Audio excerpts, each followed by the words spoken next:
दोस्तों, आप देख रहे हैं आत्मा परमात्मा ज्ञानबोध चैनल। आप सभी को राम राम, नमस्ते, हार्दिक स्वागत और अभिनंदन। हमने आपके लिए एक बहुत सुंदर कहानी चुनी है और कहानी इस प्रकार से है कि एक व्यक्ति को जो कि चिता में था उसे उठा के पटक देते हैं और वह बाहर निकलता है, फिर उसको उसी अग्नि में झोंक देते हैं। दोस्तों, इस कहानी को सुनने से पहले यदि आप हमारे चैनल पर नए हैं तो आप सभी से मेरा निवेदन है कि आप हमारे चैनल को लाइक, शेयर और सब्सक्राइब जरूर कर दें। साथ ही बेल आइकन को भी प्रेस कर दें जिससे कि आने वाले वीडियो का नोटिफिकेशन आप तक पहुंचता रहे। दोस्तों, जानिए कहानी किस प्रकार से है। एक बार क्या होता है कि गंगाराम पटेल और बुलाकी नाई दोनों जा रहे थे। तो गंगाराम पटेल बुलाकी नाई से कहता है कि जाओ हमारे घोड़े के लिए दाना पानी लेकर के आओ और हमारे लिए खाने के लिए कुछ लेके आओ इस शहर में से। तो इस प्रकार से उनकी उस यात्रा में वह बुलाकी नाई जाता है और देखता है कि चौराहे पर एक चिता लगी हुई है और वहां पर राजा भी खड़ा हुआ है और उसे देखते हैं लोग, वो भी न्याय नहीं करता है। एक व्यक्ति को उसमें, जीवित व्यक्ति को उसमें जबरदस्ती झोंक देते हैं और वो जलता है तो बाहर निकलता है चिता से और फिर उसको उसी में डाल देते हैं। तो दोस्तों, उसने सामान तो खरीद लिया लेकिन जल्दी से आता है वो गंगाराम पटेल के पास में और गंगाराम पटेल से कहता है कि पहले मेरी बात का उत्तर दो, नहीं तो मैं वापस जा रहा हूं। गंगाराम पटेल कहने लगा, क्या हो गया? आप पहले हमारे घोड़े की आलिश मालिश कीजिए, इसको दाना पानी खिलाइए और फिर आप हमारे लिए खाना बनाइए और हम आपके प्रश्न का उत्तर जरूर देंगे। तो दोस्तों, इस प्रकार से कहने पर नाई ने खाना बनाया और दोस्तों शाम का वक्त था कि क्या होता है, गंगाराम पटेल कहता है कि हुक्का तो भर के ला। हुक्का भी भर के लाता है, दोनों बैठ जाते हैं। हुक्का पीता है गंगाराम पटेल और गंगाराम पटेल दोस्तों अब कहता है कि मेरे पैरों को कौन दबाएगा, मैं यात्रा में थक गया हूं। दोनों यात्रा करते रहते थे दोस्तों, भ्रमण के लिए निकले थे गंगाराम पटेल और बुलाकी नाई। अब क्या होता है, जब वह तसल्ली में आ गया तो कहने लगा, मैं मेरा प्रश्न दोहरा रहा हूं। तो गंगाराम पटेल कहने लगा, दोहराइए। कि एक व्यक्ति को चौराहे पर चिता में जबरदस्ती डाल दिया गया और वह भाग रहा था और उसको बार बार सिपाही उसमें फेंक देते थे, चिता में, अग्नि में। तो गंगाराम पटेल कहने लगा, अरे बुलाकी नाई सुनो, एक राजा था, इस शहर का एक राजा है और क्या हुआ, उसके यहां एक वजीर रहता था जो कि जाति का ब्राह्मण था। वह वजीर कहीं से आया था और उसने राजा के यहां आकर के नौकरी मांगी थी। उसने कहा था कि आप हमारे लिए नौकरी दे दो। तो उसने कहा नौकरी दे देंगे लेकिन पेंशन तनख्वाह क्या लोगे? तो उसने कहा 1 लाख टका। उसके 1 लाख टकों से वह नाई जलता था, उसका एक राजा का नाई था।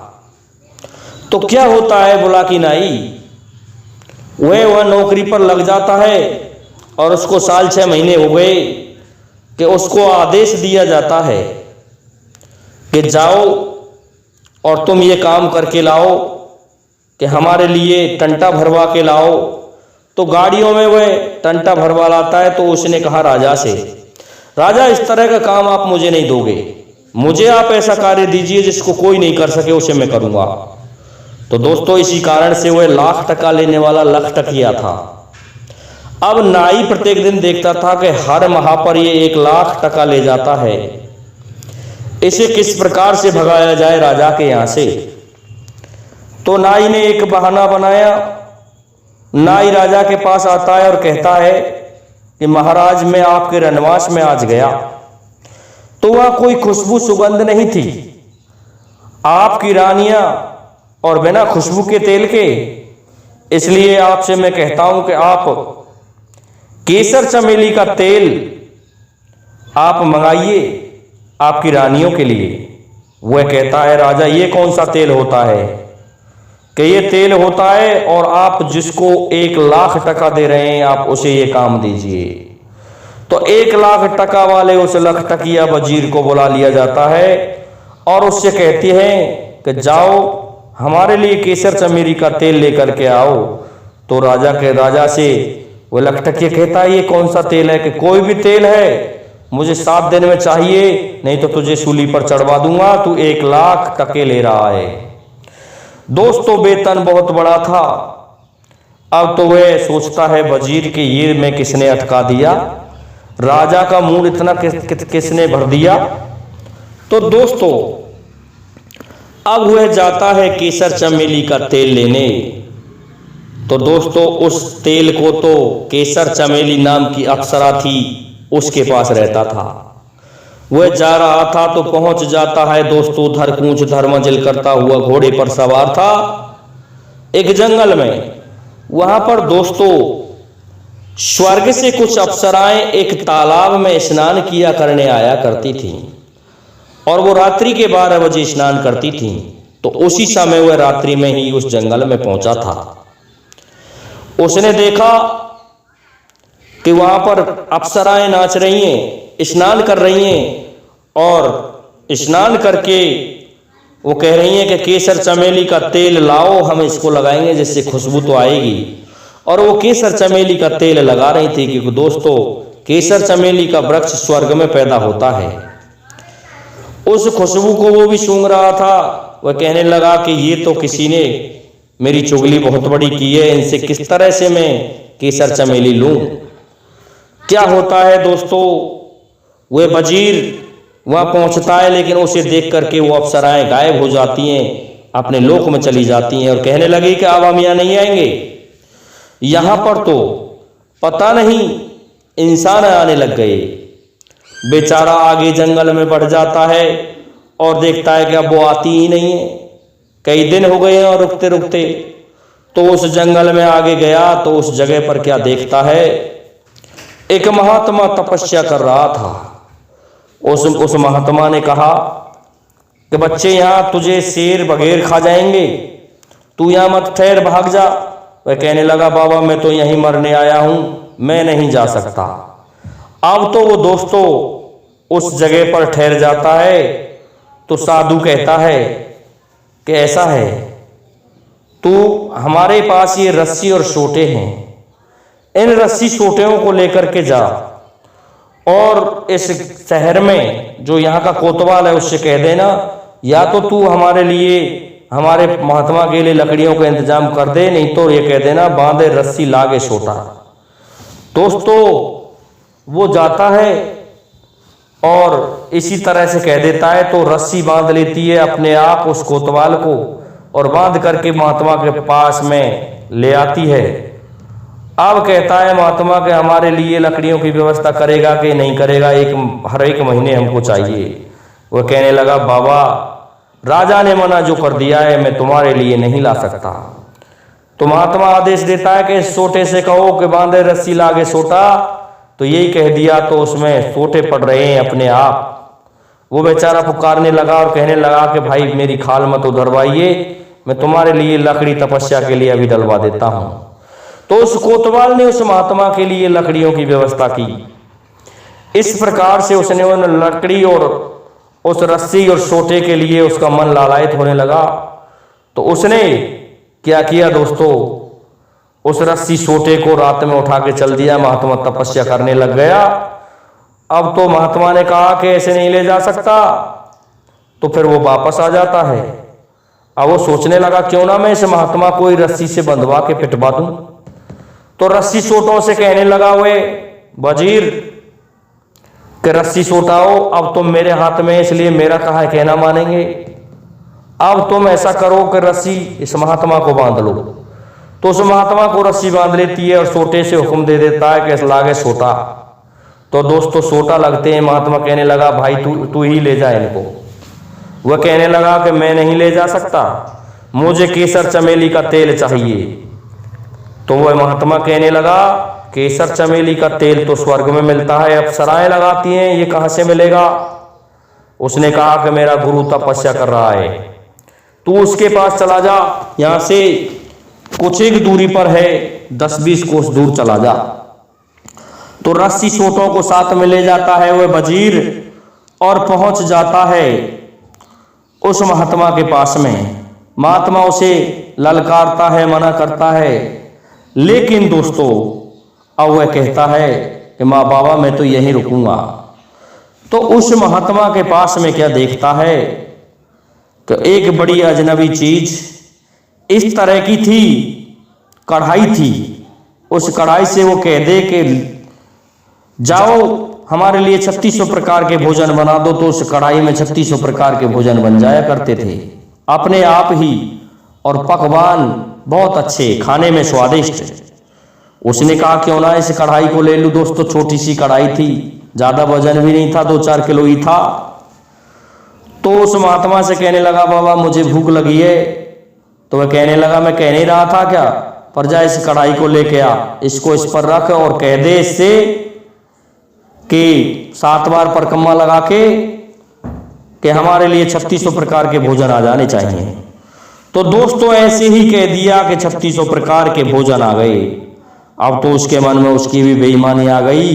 रस्सी सोटाओं से कहता है कि बांध रस्सी लागे सोटा, तो उस महात्मा को भी बंधवा लेता है रस्सी सोटों से। महात्मा कहता है भाई ये कढ़ाई तू ले जा, लेकिन मुझे इनसे मत पिटवा। दोस्तों उस कढ़ाई को भी हाथ में ले लेता है और वो चल देता है वजीर। आगे जाता है तो वहां पर एक शर्त थी कि वहां कुछ एक देवता आए हुए थे। वो कह रहे थे कि जिसको भी केसर चमेली का तेल चाहिए वो हमारे लिए एक काम करे कि हमें 3600 प्रकार के भोजन खिला दे, तो हम उसको केसर चमेली का तेल दे देंगे। दोस्तों वह जाता है और उस कढ़ाई से कह देता है कि बांधे रस्सी कि कढ़ाई हमारे लिए 3600 प्रकार के भोजन लाइए, तो 3600 प्रकार के भोजन आ जाते हैं। अब तो दोस्तों वह देवता अपनी बात से फिरने लगा। वो कहने लगा मैं तो मजाक कर रहा था कि मजाक क्या होता है, मुझे तो केसर चमेली का तेल चाहिए। तो उसने बताया कि यहाँ से कुछ एक दूर एक ताल है, उस पर वो स्नान करने आया करती हैं, और उनकी जो मुखिया है वो मुझसे कुछ एक दूर यहाँ कोठरी पर रहती है, उससे जाके तू बात कर ले। तो वह वहां पहुंच जाता है। वह मना करती है कि मैं तो साधु हूं, और दोस्तों साधु के वेश में रहती थी। तो जैसे तैसे जाकर के उसने 3600 प्रकार के भोजन बना के उसके कोठरी के सामने रख दिए कुटिया के। तो उसने अप्सरा ने खा करके देखे कि बड़े सुंदर भोजन है। वह उससे प्रसन्न हो गई। वह कहने लगी कि वजीर तू कौन है? कि मैं वजीर, तो मैं तुझसे प्रसन्न हूं, तू क्या चाहता है? कि मुझे केसर चमेली का तेल चाहिए।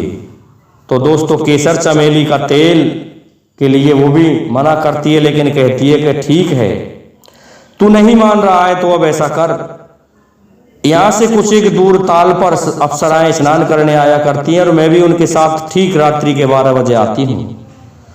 तो मैं ऐसा करना वहां छुप जाना, और जब वो भागने लगेंगी तो तुम ऐसा करना एक अप्सरा के पैर से लटक जाना।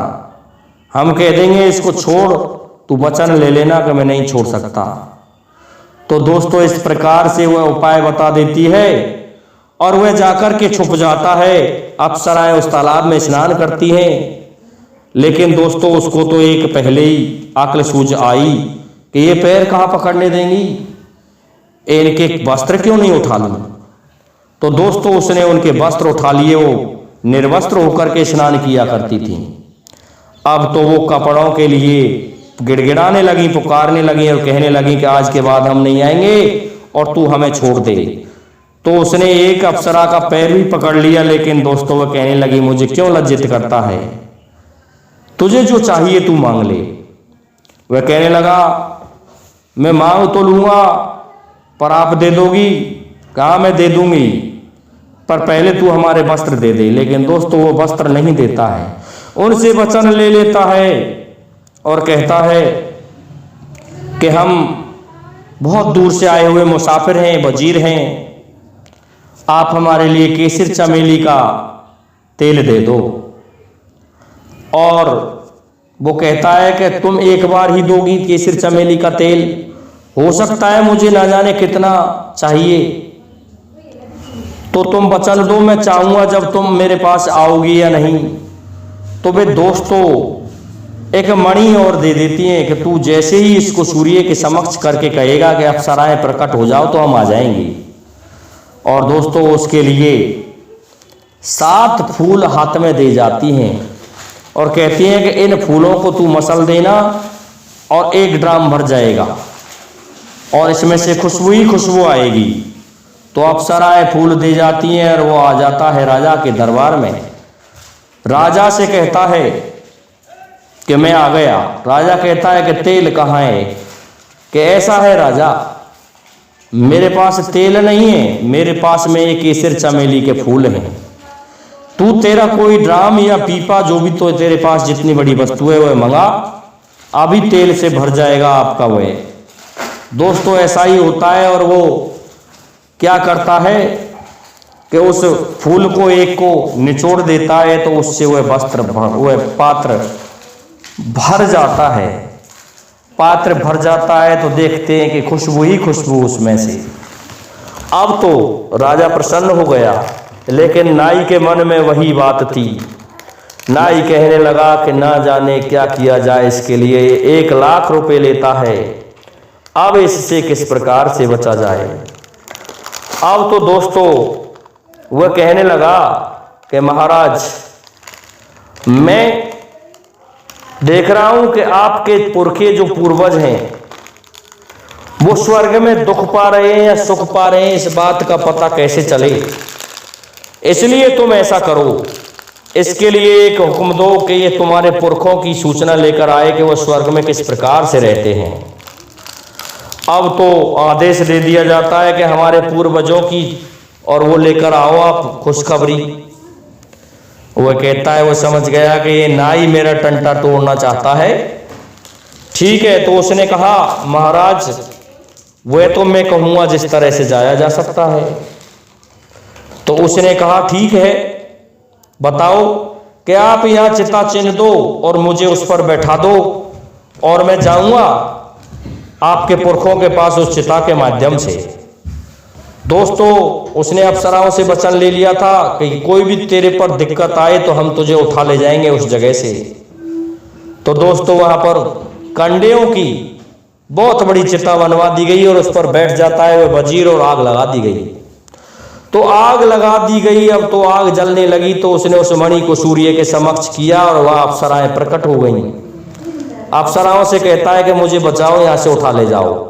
अप्सराएं उसे अदृश्य रूप में उठा ले जाती हैं और दोस्तों दूसरी जगह जाकर के छोड़ देती हैं, उसके प्राण बच जाते हैं।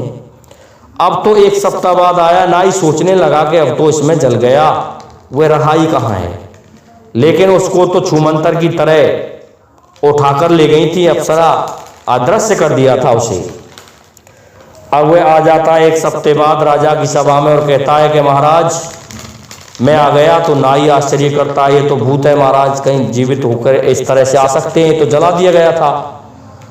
वह कहता है मैं जला नहीं हूं, मैंने जो उपाय बताया वह ठीक बताया, इसलिए तुम अब ऐसा करो, मेरी बात सुन लो। मैं तुम्हारे पूर्वजों को स्वर्ग में देखने गया और वहां से वापस आया हूं। राजा भी हैरान हो गया। वह कहता है कि ऐसा हो तो नहीं सकता, पर ठीक है कोई बात नहीं।